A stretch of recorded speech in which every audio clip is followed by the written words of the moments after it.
And a very good morning to you. This is the Talk of the Town. Our guest this morning is Chathuranga Abeysinghe.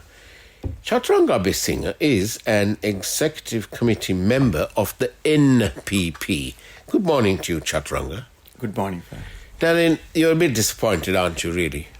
Yes, I am. It was my first court case on... Your first attempt at petitioning the Supreme Court? Yes. And the Supreme Court didn't give you the time of day, literally. Yeah, I mean, they decided not to proceed with the case. Indeed.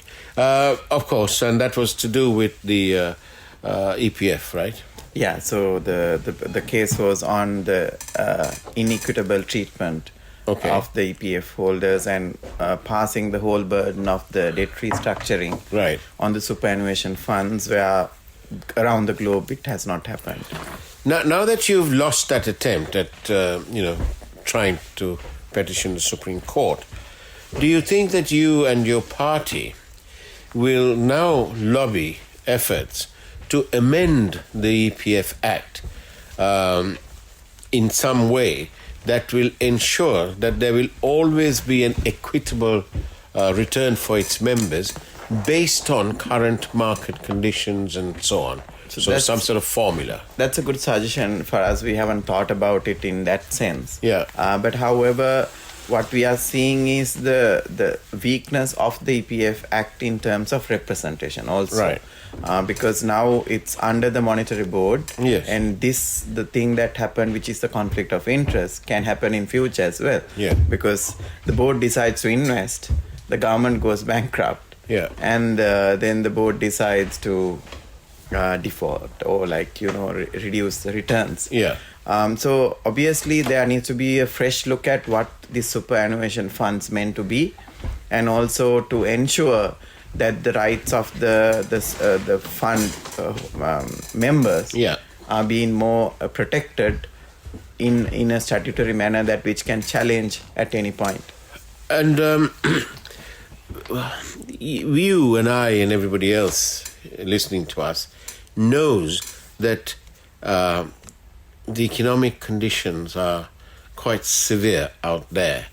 Do you think that the people, especially, let's call them the Colombo types, do you think they have finally twigged that although there are no fuel queues and gas queues, have they suddenly twigged that the economy is actually contracted by 12%, nearly 12%, and that there is grave hardship out there? I think some have already forgotten why they fought for in Daragale as well. Mm-hmm. Because the reflections of your today life, certain people, is not really troubled these days, because you have your work, you have your business running and all those things. Yeah. But across the country, for us, the people are suffering, and also the jobs are getting lost. Yeah. And health is breaking down. Maybe we have insurance, maybe we can go to a private hospital, but not everybody can do that. Schools are falling apart. So I don't think most of the, as you correctly said, a certain middle class in Colombo understand the gravity of the problem. And that is sad, isn't it? It is sad after, fighting so hard with your lives in line to make a change in the system. The things that we ask, like, end corruption, put people behind bars, hold people accountable, which is not happening. It's not happening anywhere. Yeah. And we had one of the most severe events, crises in our country, and that was the Easter tragedy. Yeah. I do beg your pardon, but I haven't seen anyone being jailed about this. Exactly. I've seen and I've heard that the former president and some other officials have been fined or have been given a penalty clause For or us, whatever. it's actually being continued. Now, we talked about scams. Yeah. I don't know whether people know about the scam that happened a few weeks ago. When the debt restructuring was announced, everybody thought the banks would be impacted. Yeah. And, we were worried about a bank run and banks would fall, right? So these things are still happening. So the system has to get changed. and it has to happen from the top. And I think people need to realize we might have temporary satisfaction. We are going into greater debt. We are not improving our production.